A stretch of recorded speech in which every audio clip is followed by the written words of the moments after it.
सीताराम चरित अति पावन, मधुर सरस अरु अति मन भावन।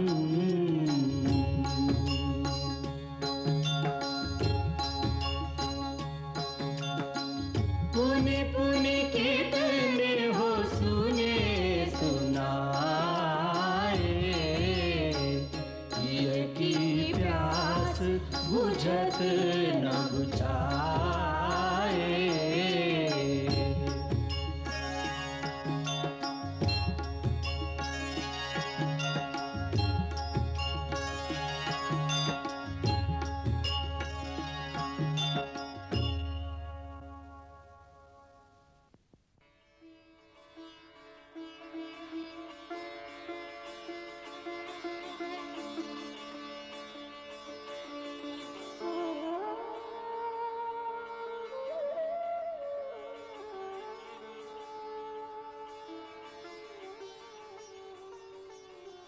हे राघव, यदि मैंने मन, कर्म, वचन से इन चरणों के अतिरिक्त और किसी का ध्यान नहीं किया, तो मेरा वचन निभाने में मेरी सहायता कीजिए,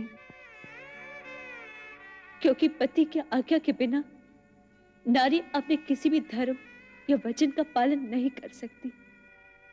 अतः मुझे जाने की आज्ञा दीजिए, अन्यथा मेरे लिए अपने ही योग अग्नि में जल के भस्म होने के अतिरिक्त इस कलंक को मिटाने के लिए और कोई रास्ता नहीं।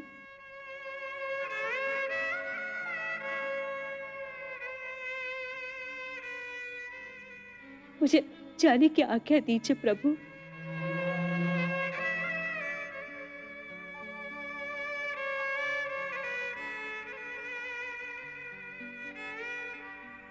मुझे आज्ञा दीजिए प्रभु, मुझे आज्ञा दीजिए।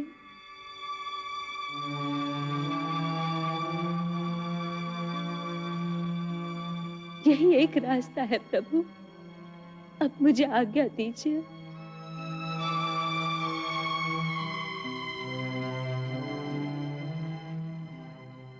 मेरी परीक्षा मत लीजिए प्रभु, मत लीजिए।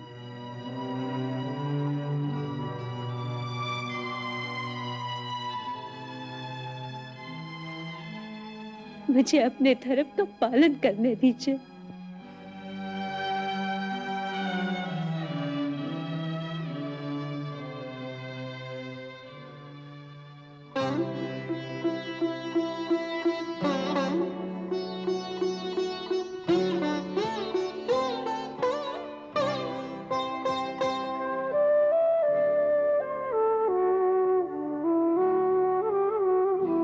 जब एक सती ने दृढ़ होकर महात्याग का व्रत उर्धारा, सिय के संकल्प के आगे रघुकुल का राजा हारा।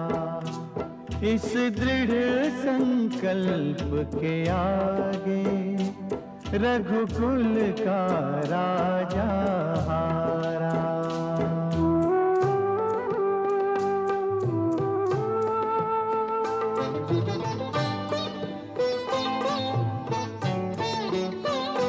रघुकुल की डगमग नैया अब कैसे लगे किनारे, हर कोई आशा बांधे बस सिय की ओर निहारे।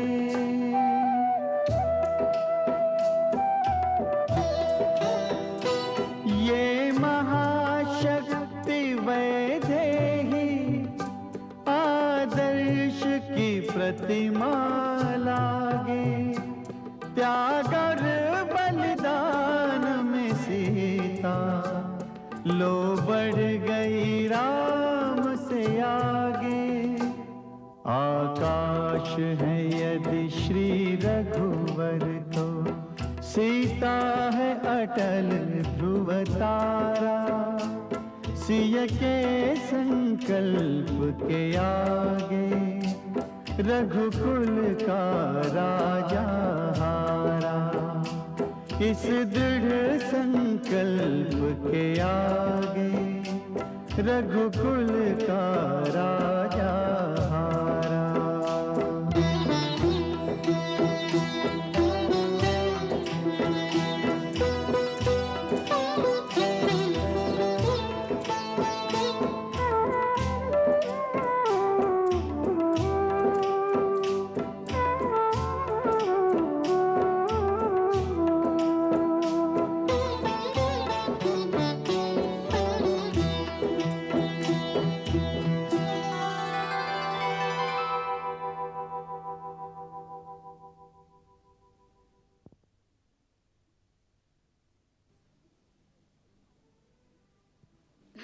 पहले उपवस्त्र तो धारण कर लीजिए।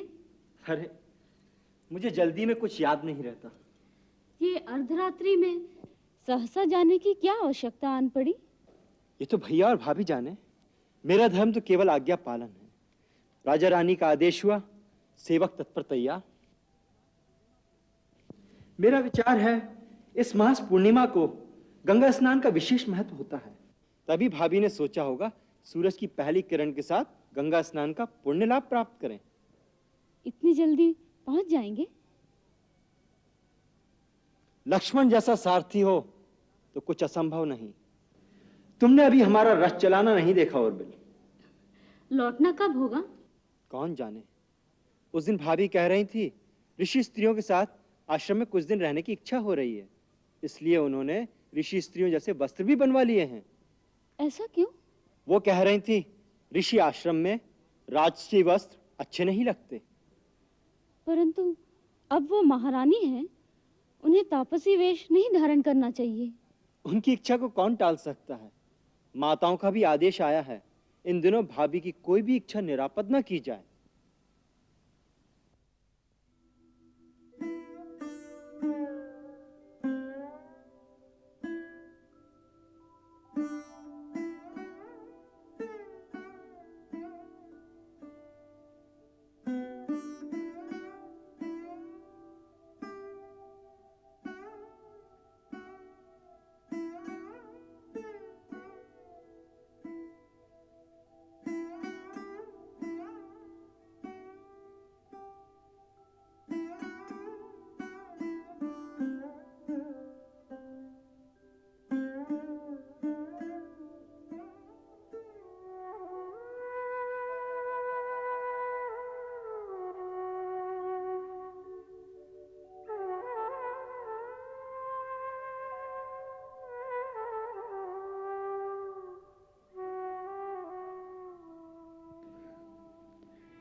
उस दिन आपने लक्ष्मण से कहा भी था गंगा किनारे ऋषि आश्रमों में कुछ दिनों के लिए मुझे छोड़ाए।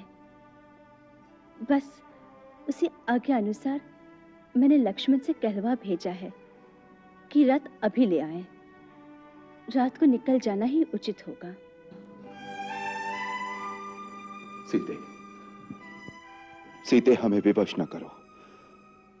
तुम्हें जाने की अनुमति देकर हम एक अन्याय की पुष्टि नहीं कर सकते। परंतु आप एक पतिव्रता स्त्री से अपने पति कुल की प्रतिष्ठा के लिए बलिदान का अधिकार भी नहीं छीन सकते। बलिदान? हाँ, बलिदान। शास्त्र कहते हैं त्यजेत एकम कुल्य सार्थे ग्राम सार्थे कुलम त्यजेत। सो कुल के कल्याण के लिए व्यक्ति का बलिदान उचित है, अन्यथा इतिहास हम दोनों को कायर कहेगा कि जब महाबलिदान का समय आया तो राजमहलों के भोग विलास को त्याग न कर सके और अपने धर्म और कर्तव्य से मुंह मोड़कर न्याय और अन्याय के तर्क का सहारा लेने लगे। और स्वामी, हम बिछुड़ कर भी तब भी अलग नहीं होंगे। हमारा नित्य मिलन है। जब कभी अकेले होंगे तो एक दूसरे से मन की बात कर लेंगे, एक दूसरे के मन की गीत सुन लेंगे।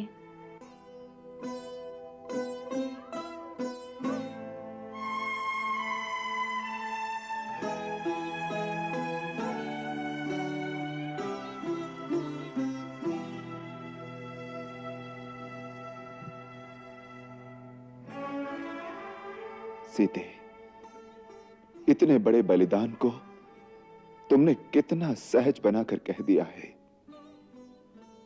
परंतु सोचो तो, इस अवस्था में तुम अकेली वन में निस्सहाय कैसे रह सकोगी?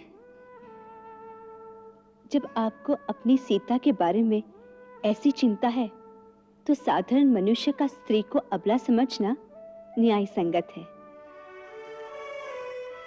मैं यही प्रमाणित करना चाहती हूँ कि स्त्री अबला नहीं, शक्ति का रूप है, और सच्ची शक्ति अस्त्र शस्त्र में नहीं, सच्ची शक्ति नैतिक चरित्र और धर्म में है। और यही धर्म और उसकी शक्ति मनुष्य की हर स्थान पर रक्षा करती है, चाहे वो नगर में हो या वन में। फिर वन में पशु पक्षी भी प्रेम की भाषा समझते हैं। देखा नहीं, ऋषियों के आश्रम के पास हिंसक पशु भी अपनी हिंसा छोड़ देते हैं। सती स्त्री के धर्म में भी वही शक्ति है।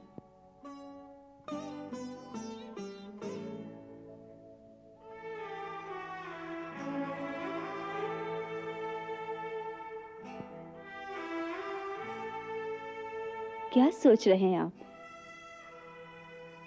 मैं सोच रहा हूं, इस अन्याय के विरुद्ध नारी को विद्रोह करना चाहिए। अवश्य करना चाहिए, परंतु इस विद्रोह में कौन से अस्त्र का प्रयोग किया जाए, यही सोचना है। यदि नारी भी पुरुष की भांति तीर तलवार का प्रयोग करे, तो संसार में मिठास और भावना कहाँ रह जाएगी? नारी का सबसे शक्तिशाली अस्त्र है त्याग, और दूसरा मंत्र है दूसरे को पीड़ा देने के स्थान पर स्वयं पीड़ा सहना। दोनों अमोघ अस्त्र है।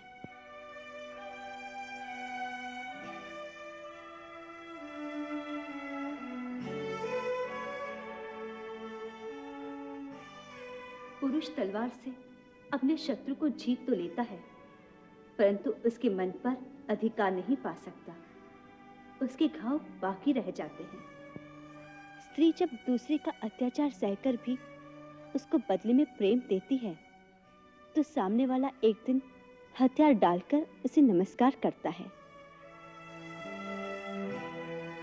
पुरुष केवल शरीर पर विजय पाता है, स्त्री मन को भी जीत लेती है। प्रजा हमारी संतान है। आज उन्होंने अपनी माता पर लांछन लगाया है। हम अपने बलिदान से उनके हृदय में पश्चाताप की ऐसी ज्वाला भड़का देंगे कि एक दिन वो नतमस्तक होकर आपके चरणों में गिरकर क्षमा मांगेंगे।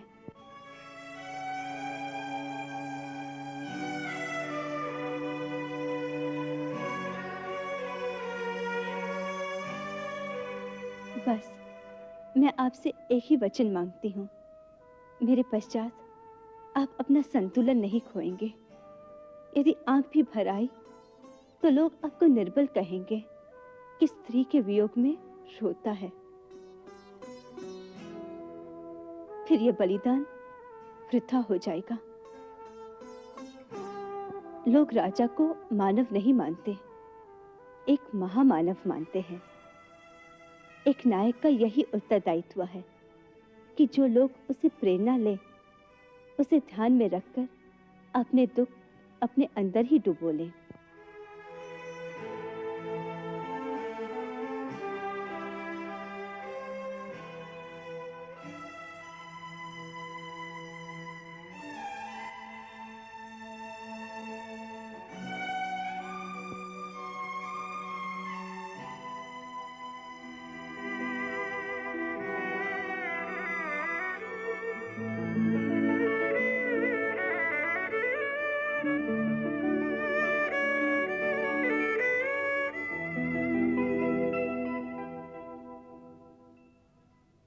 विधना तेरी लेखनी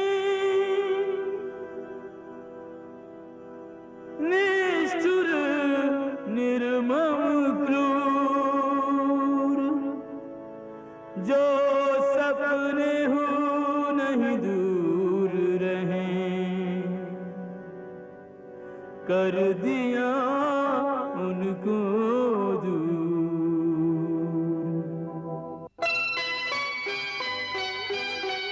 विधना तेरे लेख किसी की समझ न आते हैं। राम सिया युग युग के साथी बिछड़े जाते हैं। राम सिया युग युग के साथी बिछड़े जाते हैं। विधना तेरे लेख किसी की समझ न आते हैं।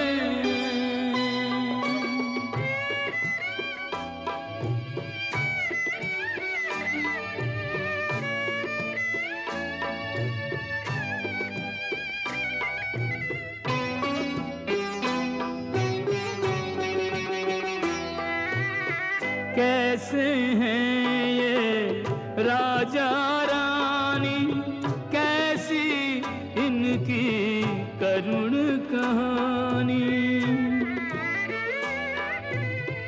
ये पलकों पे रोक रहे हैं पीड़ा के सागर का पानी।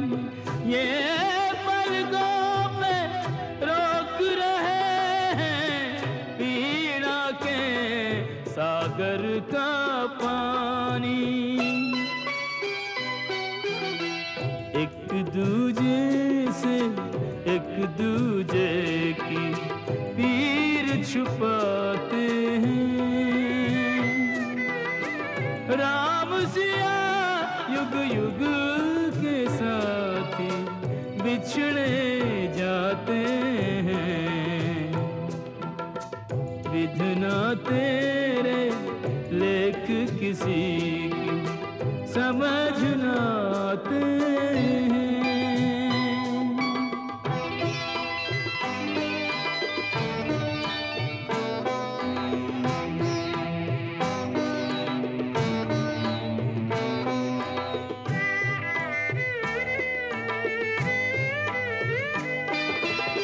पुरजन परिजन महल अटारी छूटी जाए अयोध्या प्यारी।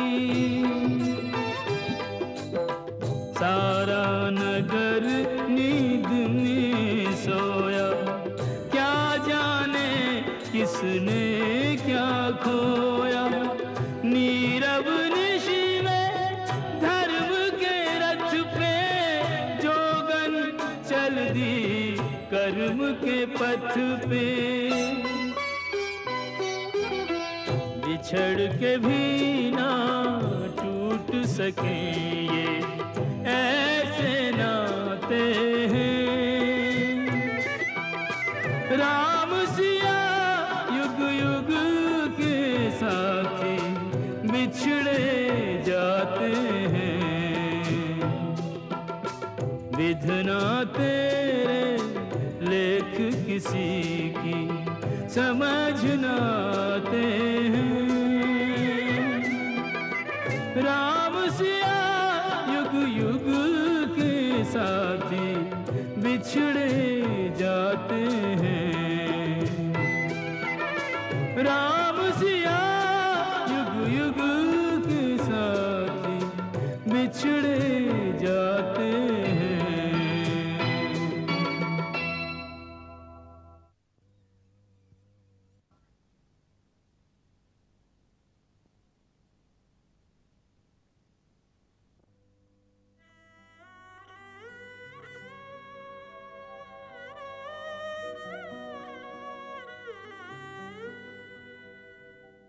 अपने अंतर्द्वंद से हारा हुआ है मौन है। रघुवर तो सीता संग गए, जो रह गया वो कौन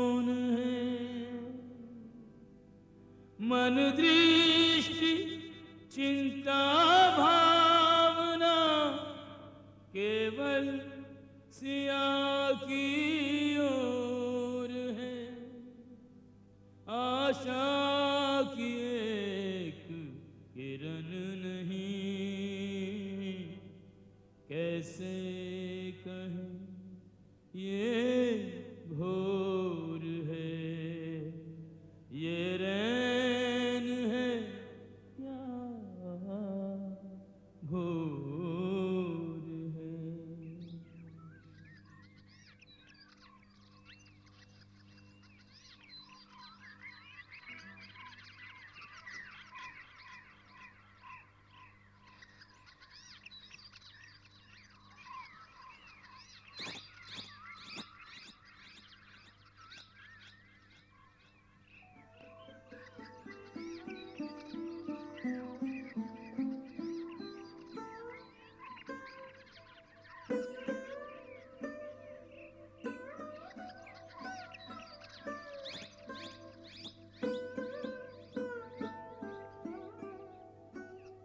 मंगल भवन अमंगल हारी, प्रभु सुदशरथ अजिर बिहारी।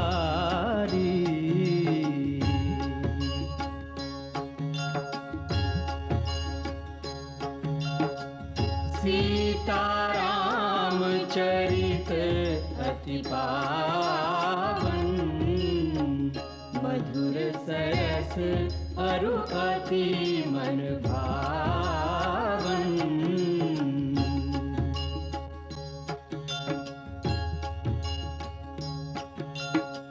पुनि पुनि कितने हो सुने सुनाए, किय की प्यास बुझत न बुझाए।